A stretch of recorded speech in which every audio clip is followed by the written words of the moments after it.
हमारे चैनल के पिछले वीडियो में आप सबका बहुत अच्छा प्यार मिला, आप लोगों ने अच्छा सराहा उसे और लोगों तक एक जानकारी पहुंचाने में मैं सफल हुआ। मानव की कहानी के अंतर्गत पिछला वीडियो जो है अग्नि के आविष्कार का था, जो मानव जीवन का एक महत्वपूर्ण क्रांतिकारी आविष्कार था। और इसी कड़ी में आगे बढ़ते हुए चिंतन आया और चिंतन के बाद मंथन आया, तो एक शब्द आया मंथन, क्योंकि अग्नि का आविष्कार भी मंथन करने से ही हुआ था। फिर मंथन शब्द का विस्तार होते गया और मंथन से संबंधित सारे विषय जो है सामने आते गए। इस दुनिया में जो आविष्कार हुए मंथन से, और मनुष्य जिस तरह मंथन से आगे बढ़ते हुए आज भी विकास कर रहा है, तो उस शब्द पर थोड़ा गहनता से चिंतन हुआ। हम जानते हैं कि मंथन शब्द संस्कृत के मूल मथ धातु से बना है, जिसका अर्थ रगड़ना, घुमाना या मथना होता है। और मंथन का शाब्दिक अर्थ होता है किसी वस्तु को रगड़कर, घुमाकर उसका सार निकालना। यह प्रक्रिया भौतिक, मानसिक और आध्यात्मिक भी हो सकती है। मंथन भारतीय संस्कृति का गहरा प्रतीक है, जो न केवल आध्यात्मिक और वैचारिक मंथन को दर्शाता है, बल्कि भौतिक वस्तुओं के आविष्कारों की प्राप्ति में भी महत्वपूर्ण भूमिका निभाता है। मंथने की प्रक्रिया ने मानव के सभ्यता के विकास में महत्वपूर्ण योगदान दिया है, चाहे वह पौराणिक कथाओं में समुद्र मंथन हो, कृषि के लिए मिट्टी का मंथन हो, आधुनिक तकनीकी में रसायन और ऊर्जा के स्रोतों का निर्माण हो। तो इस तरह मंथन शब्द हमारे जीवन में बहुत ही व्यापक अर्थ लेता है और बहुत गहरे बैठा हुआ है। तो मित्रों नमस्कार, आपका स्वागत है हमारे चैनल फुटप्रिंट ऑफ सिविलाइजेशन में। और आज की चर्चा मंथन और मंथन से हुए आविष्कारों पर चलेगी। मंथन का शब्दार्थ केवल रगड़ना या घुमाना नहीं है, इसका तत्वार्थ व्यापक और बहुआयामी है। यह जीवन में संघर्ष, धैर्य, सहयोग और संतुलन का महत्व समझाने के साथ साथ ज्ञान, सृजन और आत्मचिंतन की प्रेरणा भी देता है। चाहे भौतिक हो, मानसिक हो या आध्यात्मिक हो, मानव जीवन के हर क्षेत्र में मंथन सार्थकता का स्रोत है। जिस तरह हमने देखा कि अरणियों पर पणियों को रखकर कमल की नाल से मंथन करने के पश्चात अग्नि का आविष्कार हुआ, उसी तरह जल का मंथन करने के पश्चात जल विद्युत का आविष्कार हुए, जिसे हाइड्रो एनर्जी कहते हैं। हम सब देख रहे हैं आज भी, है ना। हमारे पास बिजली, विद्युत उत्पादन के बहुत सारे स्रोत हैं, जिनमें प्रथम स्रोत जो है आपका कोयले से जो बिजली बनती है, थर्मल। दूसरा जो है हाइड्रो से पानी से जो बनती है। तीसरा एटमिक जो परमाणु से बनती है। और चौथा एलपीजी। राजस्थान में एक ऐसा स्थान है जहां भारत में इन चारों तरह के ईंधन से बिजली बनती है। कोटा में थर्मल, हाइड्रो, एटमिक और एलपीजी चारों तरह के संसाधनों से बिजली बनती है। तो हमने देखा कि जल विद्युत का भी प्रथम आविष्कार, वो भी ऋषि अंगिरा के नाम से जाता है। उन्होंने समुद्र का जल का मंथन करने के पश्चात ज्ञात हुआ कि इसमें से विद्युत की तरंगें जल के मंथने से निकलती हैं। तो मंथन शब्द का तत्वार्थ बहुत गहन और बहुआयामी है। यह केवल भौतिक प्रक्रिया नहीं, बल्कि जीवन और सृष्टि के मूल के सिद्धांतों को समझने और उनके सार तक पहुंचने का प्रतीक है। मंथन के तत्वार्थ पर चिंतन करते हैं। मंथन जो है संघर्ष और सहयोग का प्रतीक है। मंथन का तत्वार्थ यह दर्शाता है किसी भी महत्वपूर्ण उपलब्धि के लिए संघर्ष और सहयोग दोनों की आवश्यकता है। हमने देखा समुद्रिक मंथन में देवता और असुर दोनों ने मिलकर समुद्र को मथा। धैर्य और परिश्रम का संदेश भी मंथन से हमको मिलता है। मंथन से शिक्षा मिलती है कि सफलता और सार्थकता के लिए धैर्य और निरंतर प्रयास करना आवश्यक है। क्यों? कि जब समुद्र मंथन हुआ तो उसके परिणाम स्वरूप समुद्र में मंथन से 14 तरह के रत्न प्राप्त हुए और जिसके लिए लंबे समय तक परिश्रम करना पड़ा। मंथन जो है नवीनता और सृजन का माध्यम है। मंथन की प्रक्रिया से सृजन और नवाचार की प्रेरणा मिलती है। मंथन से ही वैज्ञानिक अनुसंधान होते हैं, औद्योगिक विकास होते हैं और ज्ञान का प्रसार भी इसी मंथन का स्वरूप है। एक चीज हमको देखने में आती है विशेष मंथन के साथ कि विरोधी शक्तियों का संतुलन जो है सकारात्मक परिणाम मंथन से ही देता है। मंथन दो विपरीत शक्तियों के बीच संतुलन स्थापित करने की प्रक्रिया है। जैसे समुद्र मंथन से विष भी निकलता है तो अमृत भी निकलता है और यह दर्शाता है कि अच्छाई और बुराई दोनों एक ही प्रक्रिया के हिस्से हो सकते हैं। मंथन से हम जीवन को गहराई से समझ सकते हैं, बल्कि आत्मा और जीवन के गूढ़ रहस्यों को समझने का मंथन एक माध्यम है जिसे हम आत्म मंथन कहते हैं। गीता का ज्ञान मंथन से ही प्रकट हुआ। श्री कृष्ण और अर्जुन के संवाद ने धर्म, कर्म और जीवन के तत्वार्थ को स्पष्ट किया। तो ये हम देखते हैं कि युद्ध के मैदान में एक तरफ 18 अक्षौणी सेनाएं सजी हुई हैं, लेकिन वहाँ पर चिंतन और चिंतन के पश्चात मंथन से गीता जैसा कालजयी दर्शन हमारे सामने में आया। तो ये मंथन ही था।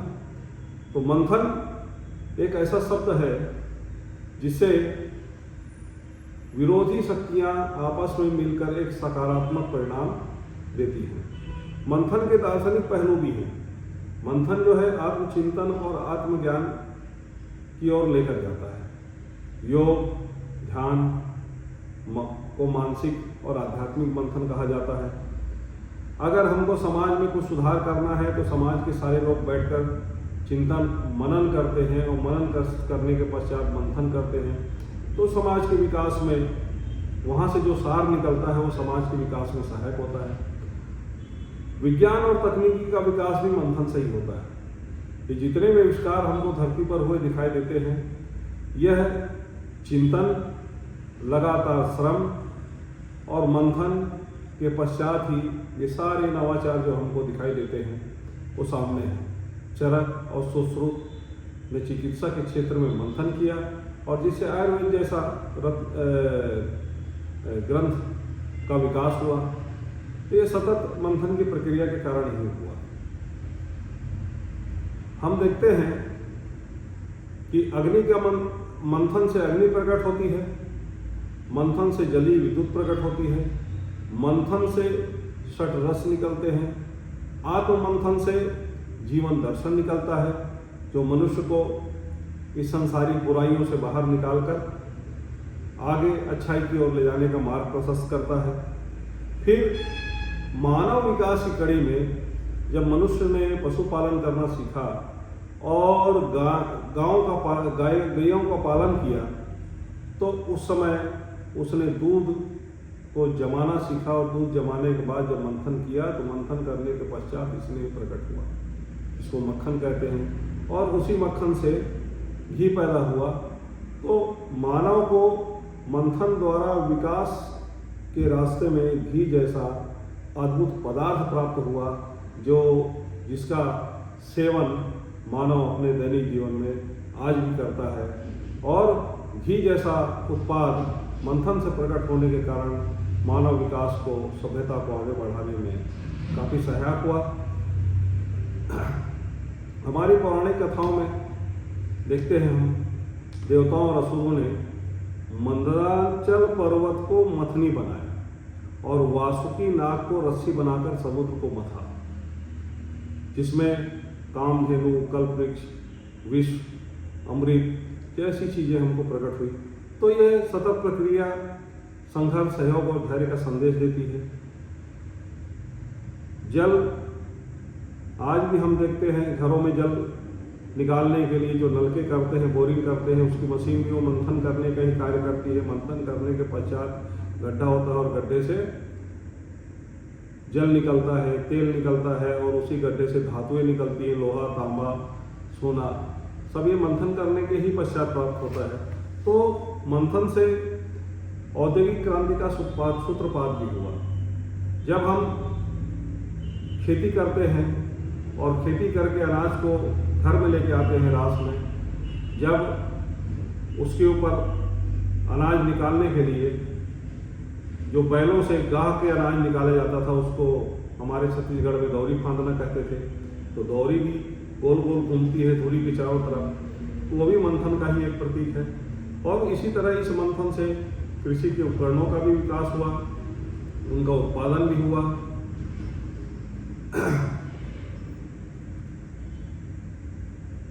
मंथने की प्रक्रिया से प्रेरणा लेकर वैज्ञानिकों ने सेंट्रीफ्यूज तकनीकी विकसित की, जो तरल पदार्थों को उसके घनत्व के आधार पर अलग करती है। यह चिकित्सा और अनुसंधान में अत्यंत उपयोगी है। हम देखते हैं कि हॉस्पिटल में जाते हैं, वहाँ पर डॉक्टर लोग हमारा खून निकालते हैं और उस खून को ऐसे मथनी जैसी मशीन में डालते हैं तो उसका सीरम अलग करते हैं, है ना। उसके जो सेल हैं, white blood cell, red blood cell और दूसरे तत्व सारे अलग हो जाते हैं। तो वो घूर्णन मथने की ही प्रक्रिया से अलग होता है, जिस तरह हमारी वॉशिंग मशीन मथने की प्रक्रिया से ही काम करती है। और वॉशिंग मशीन में जब हम देखते हैं कि उसको ड्रायर में जब चलाते हैं तो इतनी तेजी से घूमता है कि उससे पानी बाहर निकल जाता है, कपड़े के अणुओं को जल के अणु छोड़ देते हैं और वो कपड़ा सूख जाता है। तो यह भी विकास के दौर में मंथन की प्रक्रिया है। रसायन शास्त्र में भी मिश्रण और शुद्धिकरण की विधियां मथने की प्रक्रिया से ही प्रेरित है, और जैव प्रौद्योगिकी जैसे डीएनए अनुसंधान भी मंथन की आधुनिक व्याख्या है। घी और मक्खन जो है धार्मिक अनुष्ठानों के विभिन्न अभिन्न हिस्सा है। समुद्र मंथन की कथा भारतीय संस्कृति में संघर्ष और संतुलन का प्रतीक भी है। तो इस तरह हम देखते हैं कि मानव की कहानी में, मानव सभ्यता के विकास में अधिकतर परिवर्तन, अधिकतर चीजें जो हमको इन आंखों से दिखाई देती है लौकिक जगत में, उनके मूल में मंथन की ही क्रिया है। जब हम आत्म मंथन करते हैं, ध्यान लगाते हैं, तो मंथन की प्रक्रिया से ही शुद्धिकरण होता है, शुद्धिकरण से ही ध्यान लगता है, और ध्यान लगने के पश्चात ईश्वर तत्व की प्राप्ति की ओर मनुष्य बढ़ता है। तो मेरा कहना यही है कि मथने की प्रक्रिया न केवल प्राचीन भारतीय संस्कृति का आधार रही है, बल्कि आज भी विज्ञान और तकनीकी के विकास के लिए प्रेरणा स्रोत है।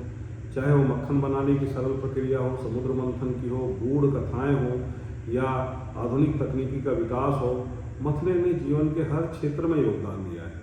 यह सिखाता है कि परिश्रम और सहनशीलता से जीवन में अमृत और समृद्धि प्राप्त की जा सकती है।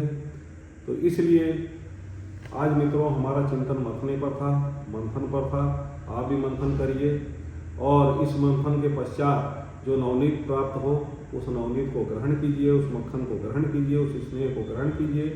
और आपको आज का वीडियो कैसा लगा, इसके लिए आप प्रतिक्रिया, हमारे कमेंट बॉक्स खुले रहते हैं, कमेंट बॉक्स में प्रतिक्रिया दीजिए। वीडियो को लाइक कीजिए, सब्सक्राइब कीजिए, शेयर कीजिए और अपने मित्रों तक, विद्यार्थियों तक, उन तक भेजिए, जिससे आज की नौनिहाल पीढ़ी को इन सब चीज़ों के बारे में ज्ञान प्राप्त हो। क्योंकि हम देख रहे हैं कि जो नई चीज़ें आती जा रही हैं, विद्यार्थी उसकी ओर आकर्षित होते हैं। तो आज हर विद्यार्थी के पास मोबाइल है, और मैं चाहता हूं कि हमारा प्राचीन सांस्कृतिक ज्ञान हर विद्यार्थी तक पहुंचे। तो ऐसा हर पालक का कर्तव्य है कि इसको जो है अपने पालियों तक, विद्यार्थियों तक पहुंचाएं। नमस्कार, जय श्री राम। फिर अगले एपिसोड में अपन मिलेंगे मानव की कहानी के एक अन्य विषय को लेकर।